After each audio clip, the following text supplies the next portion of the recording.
mi-ar înflori, casa tristă n-ar mai fi. Florile mi-ar înflori,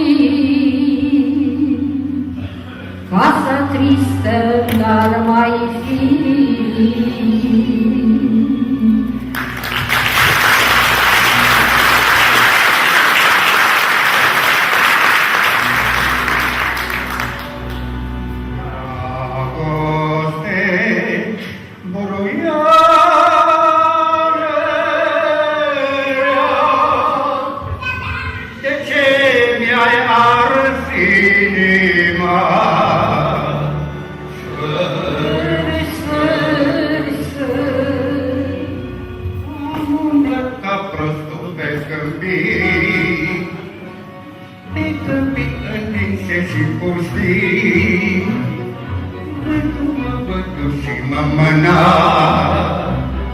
Și pe unde m-a purtat dragoste buruioară,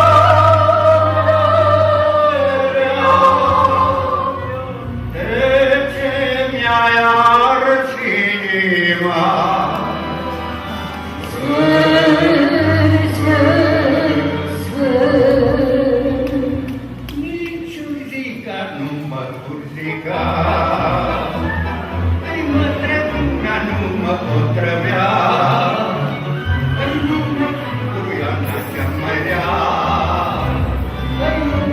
Mi-ai ars mai inima.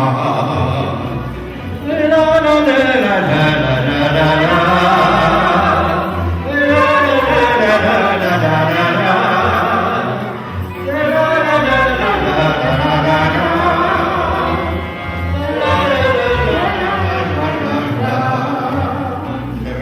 Dragoste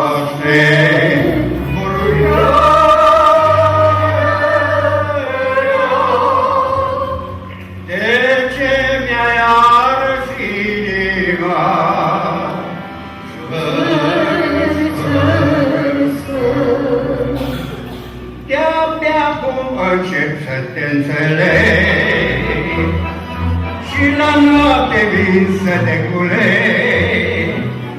Vreau să te culeg într-o basma, firei să fii buruiană rea, dragoste buruiană rea. De ce mi-ai ars inima?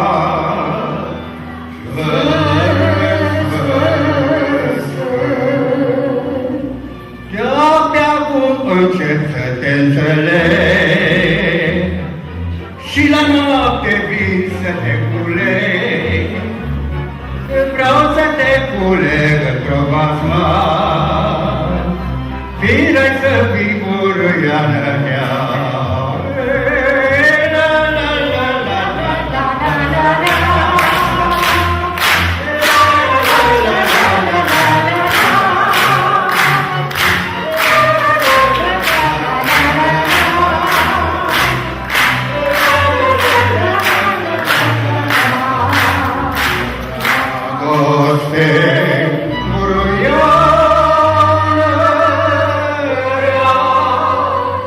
De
cine n-are dor pe vale,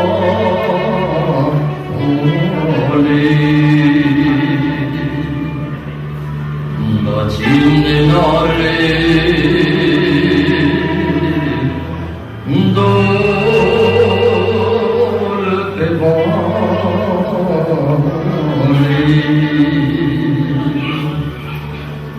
dar nu știe luna în răsare.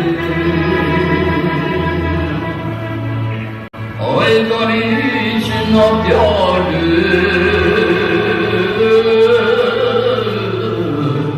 tu-i de mare. Ai vino Badio, David nu iară, da ești mândruță,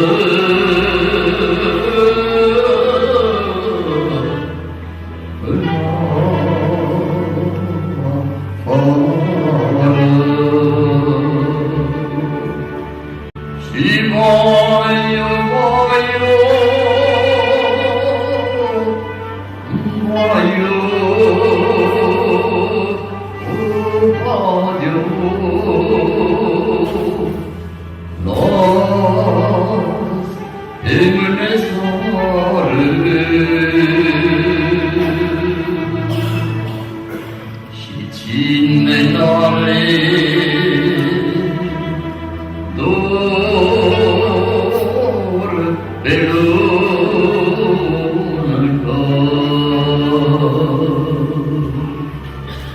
dar cine n-are dor pe lună,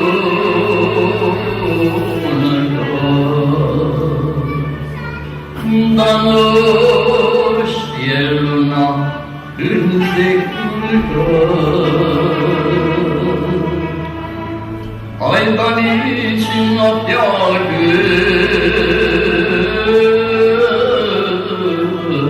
tu-i de lungă.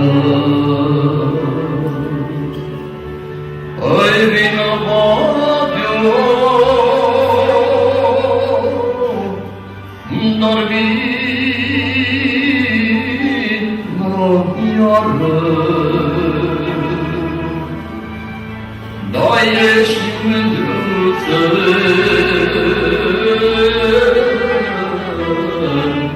în afară.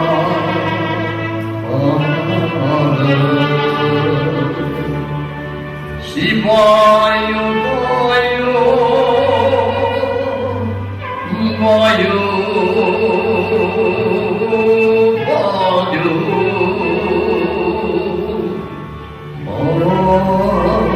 las emne soare,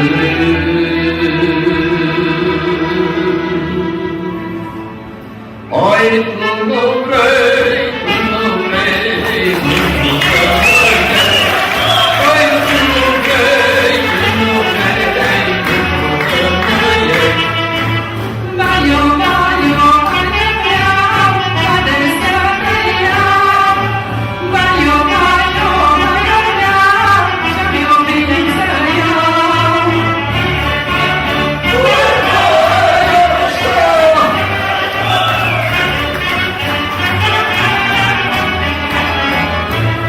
Păi mândra mea e adeleană, mândrulița mea, păi șurceană, mândrulița mea, păi mândra mea e adeleană, mândrulița mea, păi țurmui ochii șurceană, mândrulița mea, păi și ce cerul din iubete, mândrulița mea, păi mândrulița din iubete, mândrulița mea,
așa, să ieșim din cuptorul ăsta.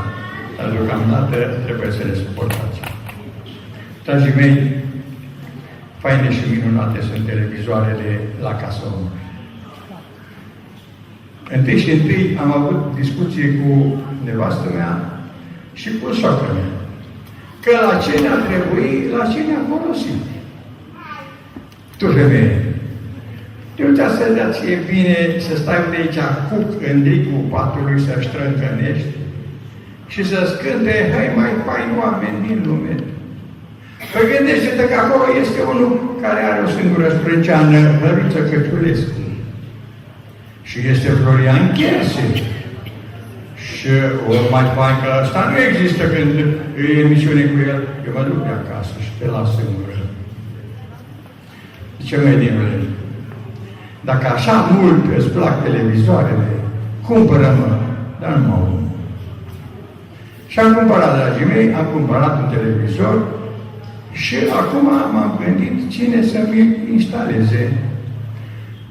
Întâi și întâi m-am gândit la un nepot de-al meu care învață la o școală de frizier. Am dat un telefon, au venit ficiorul și unchiule, eu nu știu să instalez televizoare, dar eu pot să te tun. Nu voi fac și pe asta.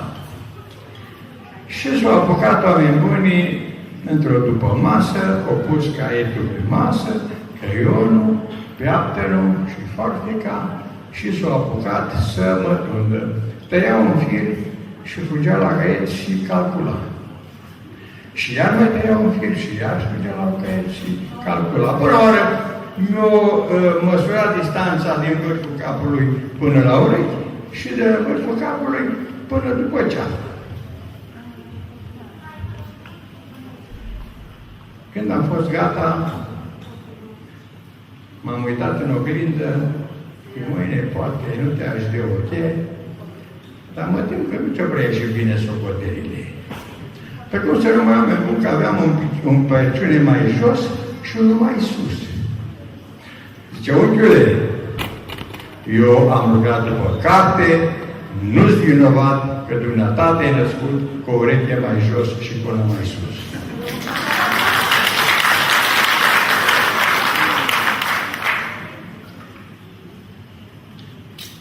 Când am ajuns la un moment dat în vârful capului, zice, unchiule, mai ai 3 fire. Acum, cum să le fac? Cărare pe stânga sau cărare pe dreapta? Zice, mă, fă-le oricum, numai fă-le să nu se încurce, că noi putea să vă piaptăm. În al doilea rând, m-am gândit să instaleze televizorul Valerie Schusterul de la noi din sat, că ăsta e un ezermeșter, cum zice un grup, meșter strică românul. Ăsta, oameni buni, și-a făcut în viața lui tot felul de mașinării, numai chiar mașină de ales fasoalea după culoare nu și-a făcut încă.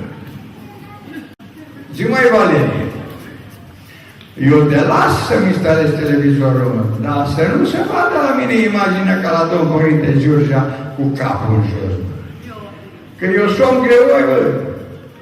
Eu nu pot să stau ca la capră și să mă uit printre picioare să văd bine la televizor.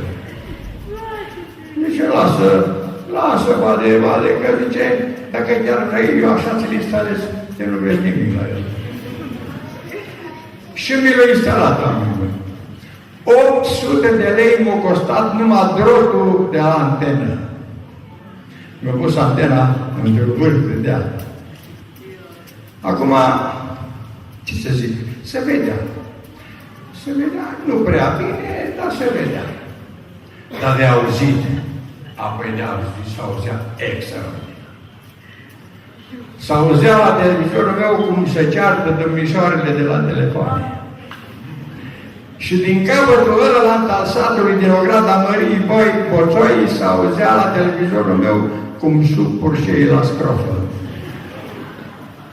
Au început neamurile să fie la vedere. La început m-am mândrit. Dar când am băgat că începe să-mi umple prin oale, începe să-mi pipe tăbacul, m-am gândit să-i mai răresc. Dar ce Dumnezeu n-a făcut? Am lăsat câinii dezlegați. Nimic. Nu lipsa unul. Am dat de veste în sat că suntem beteți de scarlatină. Nimic. Sara când le făceam recensământul, erau toți. Într-o seară m-am mâniat și m-am dus de acasă, m-am dus la Crâșmă. Seara când m-am întors mai târziu acasă, era liniște, nu mai era nimic. M-am culcat. Dimineața când m-a sculat, zice nevastă mea, măi, omule, tu ai mâncat ceva? Și că am mâncat uite din oala aia, zama aia din oala de pe sobă. Dar zic, carnea aia parcă a fost un pic cam prea tare, nefiartă. Măi, ponivostule, tu mi-ai mâncat spălătoarea.